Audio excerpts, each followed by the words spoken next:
At Sunday lunch, I asked casually, "Did you pick up my prescription?" "The doctor said it's urgent." My dad, Brian, didn't even look up from his plate. He sliced his steak with the precision of a surgeon, or perhaps just a man who believed that if he ignored a problem hard enough, it would cease to exist. "Oh, we use that money to cover Alexa's pageant entry fees. It's an investment in her future."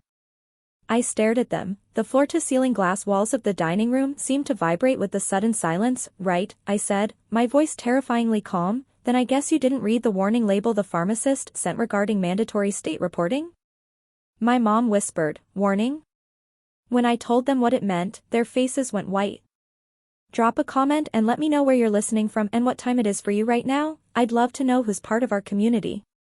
The silence that followed wasn't just quiet, it was heavy, suffocating, like all the oxygen had been sucked out of the room by the air conditioning vents. It was the kind of silence that usually precedes a disaster, or in our house, the kind that follows a breach of the unwritten contract. My father continued to eat, chewing rhythmically. My mother, Cynthia, was already fluttering, rearranging the floral centerpiece, her nervous energy radiating off her like heat waves. "Sydney, don't be dramatic," Brian said finally, still not looking at me. "It's just heart medication, we'll get it next week." Alexa needed the gown and the entry fees for the Miss Illinois preliminaries. You know how competitive it is.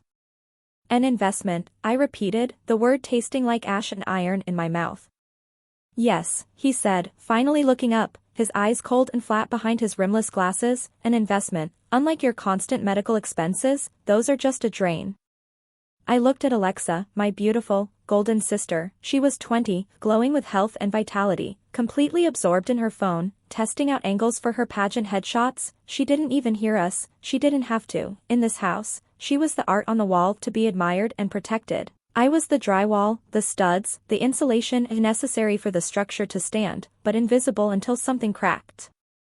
I stood up, my legs felt weak, a tremor running through my hands that I hid by clenching them into fists at my sides. It was a familiar sensation, the physical manifestation of the cardiac arrhythmia I had been managing in secret for months, but this time, the shaking wasn't fear, it was rage. A cold, hard, geometric rage that settled in my chest like a block of ice. "Where are you going?" Cynthia asked, her voice shrill. "We haven't even had the quiche." "I'm leaving," I said. My voice was steady, surprisingly so, "and I'm not coming back until you explain why a sash and a tiara are worth more to you than my heartbeat." "Sydney, sit down," Brian commanded, "you are making a scene."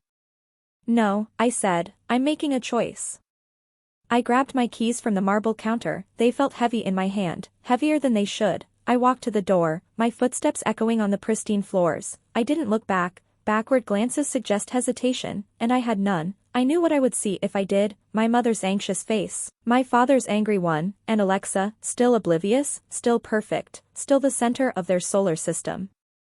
I got into my car and drove. I didn't go to a friend's house, I didn't go to a park to cry, I drove straight to the pharmacy. The drive was a blur of gray lake water and steel skylines. My mind was racing, replaying the conversation, dissecting it, analyzing it like I would a data set at work. "My name is Sydney Henderson, and I don't deal in hope, I deal in data." We used that money for Alexa. It wasn't just selfishness, it was a statement of value. My health, my survival, was worth less than $3,500.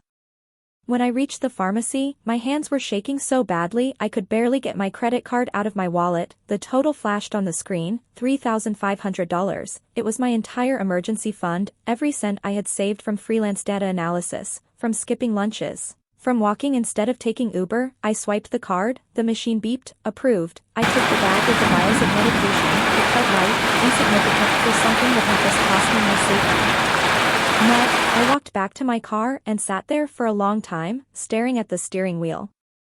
I thought about the concept of the glass child. I had read about it years ago. The healthy sibling of a child with special needs is often looked through, never at. But in my family, it was inverted. Alexa wasn't sick, she was special, she was the star. And I was the glass that protected her from the elements, transparent, solid, unnoticed until I shattered.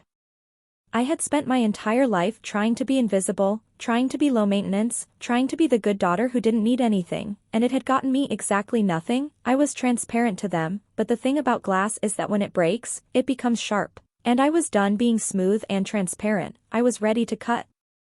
I started the car. I wasn't going back to the estate, I was going to my apartment in the city, the small studio I paid for myself, the one place where I was solid, real, visible. I arrived at my apartment and locked the door behind me 3 times. The silence here was different. It wasn't the suffocating, performative silence of the lakeside estate. It was a silence I had purchased. It was mine. I sat down at my desk, still wearing my coat, and looked around the small room. It was sparse, functional, a stark contrast to the sprawling glass mansion I had just left. But everything here, the desk, the laptop, the coffee maker, I had bought with my own money. I took a breath and finally let the tremor in my hand stop. I thought about why I had stayed so long, why I had endured the insults, the erasure, the financial abuse for 24 years. It wasn't because I was weak, I realized that now, it was because I had been conditioned. There is a psychological concept called learned indifference. It's like a chain you can't see. When you are raised to be the fixer, the irresponsible one, you stop viewing neglect as abuse. You view it as your job description. You begin to believe that your value is entirely dependent on your utility. If I wasn't useful, if I wasn't managing their finances, organizing their schedules, fixing their Wi-Fi, then who was I? I had spent 2 decades proving my worth through labor, hoping that one day, the balance sheet would tip in my favor and they would pay me in love. But today, at that lunch table, the ledger had finally balanced out to 0. They didn't love me, they used me. And now that I was sick, now that I had a heart condition that required expensive maintenance, I was no longer an asset, I was a liability. I opened my laptop, the screen glowed to life, illuminating the dark room. Tears were variables I couldn't afford to factor in. I was a data analyst. I solved problems by looking at the numbers. And my family? They were just a bad data set. I pulled up the family's shared cloud drive. I managed it, of course. Brian couldn't be bothered to learn how to organize files, and Cynthia couldn't remember her passwords. I had administrative access to everything: bank accounts, investment portfolios, tax returns, the family trust. I started looking, not as a daughter, but as a forensic auditor inspecting a failing corporation. I opened a new spreadsheet. I titled it simply, The Ledger. I started with the most recent transaction, the withdrawal for Alexa's pageant fees, $3,500. It was categorized under household maintenance. I stared at the entry. They had classified a beauty pageant as maintenance, like fixing a leaky roof. Then I looked at the entry right below it, a transfer from my own personal savings account into the joint family account, labeled a utilities, $400. I had paid the electric bill that month because Brian had said cash flow was tight. I had paid for the electricity that lit the chandelier above the table where they told me my life wasn't worth saving. I kept digging. I went back 6 months, then a year, then 5 years. The pattern was unmistakable. It was the narcissist's ledger. In economics, there is a concept of appreciating assets versus depreciating liabilities. An appreciating asset is something you pour money into because you expect a return, like a stock, or in my parents' eyes, Alexa, she was beautiful, she was charming, she had a shot at fame, she was an investment. I was a depreciating liability. My heart condition was a sunk cost. Every dollar spent on my medication was a dollar that would never show a return on investment. It wasn't cruelty, it was business, and that realization hurt more than any scream or slap ever could. It intellectualized the pain, it took the emotion out of it and left only cold, hard math. They hadn't neglected me because they forgot. They neglected me because the algorithm of their narcissism deemed me too expensive to keep. My phone buzzed on the desk, a text from Brian. You're being dramatic. The pharmacist is exaggerating. Come home. The Wi-Fi is down in the guest wing and we have people coming for drinks at 6. Fix it. I looked at the message. Fix it. Not, are you okay? Not, did you get your medicine? Just a demand for service, a demand for the invisible infrastructure to come back online. Then a text from Cynthia. Sydney, don't be selfish, you ruined lunch. Alexa is crying because she thinks you're jealous of her gown. Apologize. And finally, a text from Alexa. Seriously? You're ruining my focus week. I need positive vibes only. Dad says you stole the Wi-Fi password. Send it. I didn't reply. I didn't block them either. I needed them to keep talking. I needed the data. Every text, every demand, every insult was another data point for my audit. I turned back to the spreadsheet. I was just getting started. I navigated to the investment folders from 5 years ago. I remembered that year. We had downsized our vacation homes. Brian had claimed the market was bad. I found a transfer, a massive one, $250,000. It was labeled Tech Investment, Series A. But when I clicked on the transaction details, the routing number didn't go to a brokerage firm, it went to a private holding company in the Cayman Islands. I frowned. That didn't make sense. Brian was a real estate developer, he didn't do offshore tech speculation. I traced the origin of the funds, it hadn't come from his business accounts, it had come from a dormant account labeled M.H. Trust, Margaret Henderson, my grandmother. My breath hitched. Grandma Margaret had died when I was 18, she had left a trust fund, I knew about it, but I had been told by my father that it was locked until I turned 25, that was next month. I opened the trust documents stored in the deepest subfolder of the drive. I scanned the legalese until I found the disbursement clause. Upon the beneficiary reaching the age of 25, the entirety of the principal, plus accrued interest, shall transfer to Sydney Henderson. I looked back at the transaction history. 5 years ago, when I was 19, the account had been drained, $250,000 gone, they hadn't lost money in a bad market, they had embezzled my inheritance, they stole my past to fund Alexa's future. The rage that had been a block of ice in my chest began to melt, turning into something hotter, faster, liquid fury. They made me pay for the electricity, they made me pay for my own life-saving medication, all while sitting on $250,000 that legally belonged to me. I needed verification. I couldn't just rely on digital footprints. I needed someone who knew where the bodies were buried. I thought of Aunt Monica, Brian's estranged sister. She was a corporate auditor for a Fortune 500 company. The family had cut her off years ago because she asked too many questions. I grabbed my coat. I grabbed the external hard drive where I had backed up the entire cloud. I wasn't just going to fix the Wi-Fi, I was going to disconnect the entire system. My car's engine hummed a low, anxious note as I pulled up to Aunt Monica's townhouse. It was a modest brick building on the north side, far from the lakeside estates my parents coveted, but it had an air of permanence, solid, real. Monica opened the door before I could knock. She looked like Brian, but with none of the slick veneer. Her eyes were sharp, her posture rigid. She didn't hug me, we weren't that kind of family. "Sydney," she said, stepping aside, "I haven't seen you since you were 12, you look tired." "I am tired," I said, walking past her into the living room. It was lined with bookshelves, filled with binders labeled by year and company. It smelled like old paper and coffee, an auditor's sanctuary. "I need to hire you." "Hire me?" She raised an eyebrow. "I'm expensive." "I don't have money," I said, placing the external hard drive on her coffee table, "but I have data. I have everything." I opened my laptop and connected the drive. I didn't waste time with pleasantries. I walked her through the timeline, the bad investment, in the Cayman Islands, the household maintenance, that was actually pageant fees, the trust fund withdrawal. Monica watched the screen, her face impassive. She was in her element now, the numbers didn't lie, and she spoke their language better than anyone. When I showed her the $250,000 transfer from the trust, she let out a low whistle. "He got sloppy," she murmured. "He thought because he was the trustee, he could treat it like a personal piggy bank, but embezzlement is embezzlement. Sydney, this is a felony." "I know," I said, "but that's not the worst part." I pulled up the folder labeled insurance. Grandma's trust was just the beginning. I said, "Look at this." I opened the file for the $8 million life insurance policy Brian had taken out 10 years ago. It was a key person policy, structured to protect the family estate in case of his death. The premiums were astronomical, paid automatically from the business accounts I managed. "Read the exclusion rider," I said, pointing to paragraph 14, section C.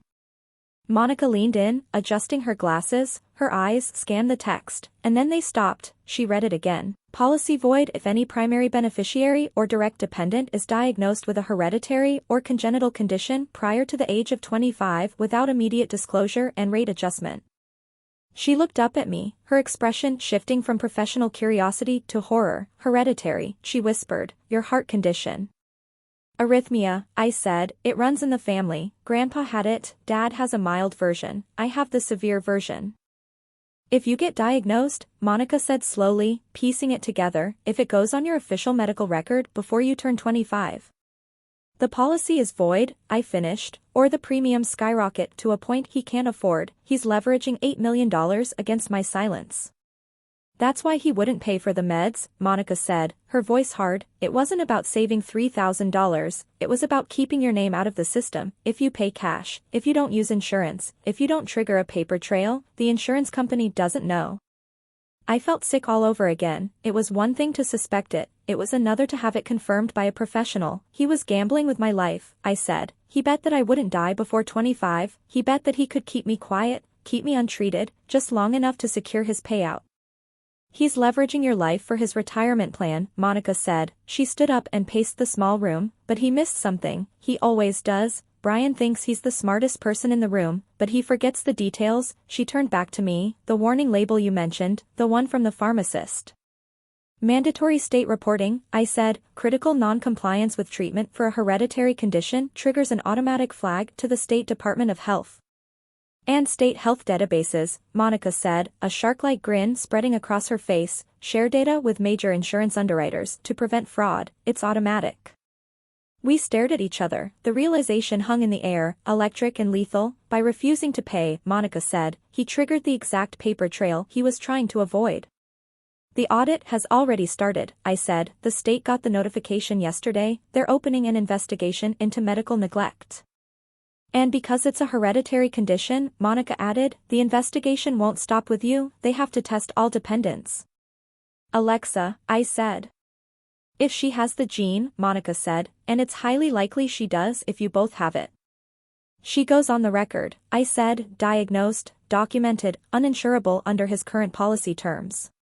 The policy is already dead, Monica said, he just doesn't know it yet. He's paying premiums on a ghost. She sat back down at the computer and started typing furiously. We need to package this, she said. We need to make it undeniable. I can draft a forensic summary of the trust fund theft. We can attach the insurance rider and the state reporting guidelines. We can build a dossier that not even Brian can gaslight his way out of. She stopped typing and looked at me. But Sydney, you need to understand what happens when you drop this. This isn't just a family argument, this is legal ruin. He could go to prison for the embezzlement, the insurance fraud could bankrupt him. You are pressing the nuclear button. I know, I said, I'm ready. She nodded, respect in her eyes. She opened a drawer and pulled out a checkbook. She wrote a check and slid it across the table to me. $10,000, she said, for the medication, for a lawyer if you need one, for whatever comes next. I looked at the check. It was more money than I had ever seen at once. I can't take this, I said. Take it, she commanded. It's an advance on your inheritance. Consider it a consulting fee. You brought me the case of a lifetime. I took the check. My hands were steady. Thank you, Aunt Monica. Don't thank me yet, she said. We still have to deliver the news.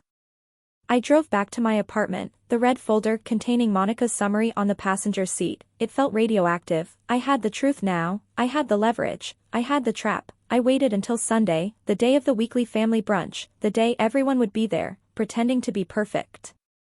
I walked into the house using the front door. The locks hadn't been changed yet. Why would they be? I was the fixer. They expected me to come back. They expected me to apologize. The house was bright, sun streaming through the floor-to-ceiling glass, illuminating the dust motes dancing in the air. They were in the dining room. Catered brunch was spread out on the sideboard, smoked salmon, quiche, mimosas. Sydney! Cynthia exclaimed, half rising from her chair, a mimosa glass in her hand. Finally, we were so worried. The Wi-Fi is still down in the guest wing and the caterers need to be paid. Did you bring the password? Alexa asked, not looking up from her plate. I need to upload my pageant intro. Brian sat at the head of the table, looking smug. I knew you'd come back, he said. Sit down, eat something. You look pale. I walked to the table. I didn't sit. I placed the red folder on the glass surface in front of my father. The sound of it hitting the table was the only noise in the room. I'm not here to eat, I said, and I'm not here to fix the Wi-Fi, I'm here to close the account. Brian looked at the folder, then at me. What is this? It's the cost of doing business, I said. Open it. He opened the folder. He saw the spreadsheet, the highlight on the Cayman Islands transfer, the copy of the trust fund disbursement clause, the insurance rider. His face went from smug to gray in seconds. He choked out. You went through my private files. I manage your cloud drive, Dad, I said, remember? You asked me to because you couldn't be bothered to learn the password? He looked at Alexa, then at Cynthia. This is a misunderstanding. Is it? I asked, is the $250,000 theft a misunderstanding? Is the clause that voids your $8 million policy if I get diagnosed a misunderstanding? Cynthia gasped. She looked at Brian. Brian, is that true? He didn't answer, he just stared at me, his eyes filled with a mix of fear and hatred I had never seen before. You selfish little, he hissed, I did this for this family, for you. If that policy voids, we have nothing, nothing. We are leveraged to the hilt, do you understand that? So my health was the price of admission? I asked, my heart was the collateral? It was a minor condition, he shouted, standing up, his chair scraping violently against the floor, a little arrhythmia. You could have managed it. But no, you had to be dramatic, you had to go to specialists, you had to get a paper trail. I have a severe cardiac condition, Dad, I said, my voice rising for the first time. If I don't treat it, I go into cardiac arrest, I die, and you knew that, you knew it, and you didn't care. I care about keeping this house, he screamed, I care about Alexa's future. She has potential. She's going places. You're just a data entry clerk. She is a star. There was the truth, naked and ugly. I was the worker bee, Alexa was the queen, I was expendable. Well, I said, my voice dropping back to that cold, steady tone, I have some news for you, the warning label. What about it? He snapped. The one on the medication box, the one you ignored, it says that critical non-compliance with treatment for a hereditary condition triggers a mandatory state audit. He froze. Because you didn't pay for the meds, I said, the pharmacy system flagged it automatically, it went to the State Department of Health yesterday, I got the notification this morning. I pulled a letter from my pocket and tossed it on the table next to the folder. They've opened an investigation into medical neglect, and because it's a hereditary condition, I looked at Alexa, they flagged all minors and dependents in the household for mandatory screening. Alexa looked up, her eyes wide. What does that mean? It means, I said, looking at Brian, that the state is going to test Alexa, and if she has the gene, which is highly likely, it goes on her permanent record. Brian sank back into his chair, he looked like he had been shot. The insurance company gets alerted to state audits, I said, it's automatic, so not only is the policy voided, you just made your golden child uninsurable. The silence in the room was absolute, it was the sound of a glass house shattering, one pane at a time. You ruined us, Cynthia whispered. No, I said, you ruined yourselves, I just balanced the books. I turned and walked out. I didn't slam the door, I closed it gently, firmly, the click of the latch was the loudest sound in the world. I drove away, I didn't know where I was going, but I knew I wasn't going back, I was free, I was solid, and for the first time in my life, I was building something that wouldn't break. The next few months were a blur of legal proceedings and silence. The foreclosure notice on the Lakeside estate came 2 weeks later, the insurance investigation was swift and brutal, the policy was voided for fraud and non-disclosure, Brian faced potential charges for embezzlement, but mostly, he faced ruin. Alexa tested positive for the gene, she was furious, not at the disease, but at the blemish on her record. She blamed me for a week, then she blamed our parents. When the money dried up, so did her pageant dreams. She had to get a job, a real one. She moved out, bitter and disillusioned. I stayed in my apartment, I took my medication, the tremors stopped, the arrhythmia stabilized, my mind was sharp, clear. I stood on my balcony one evening, looking out at the city lights. I thought about my family. I didn't hate them, hate takes energy, I just felt distant, like they were characters in a case study I had finished analyzing. I wasn't a glass child anymore, I was the architect of my own life, and the foundation was solid.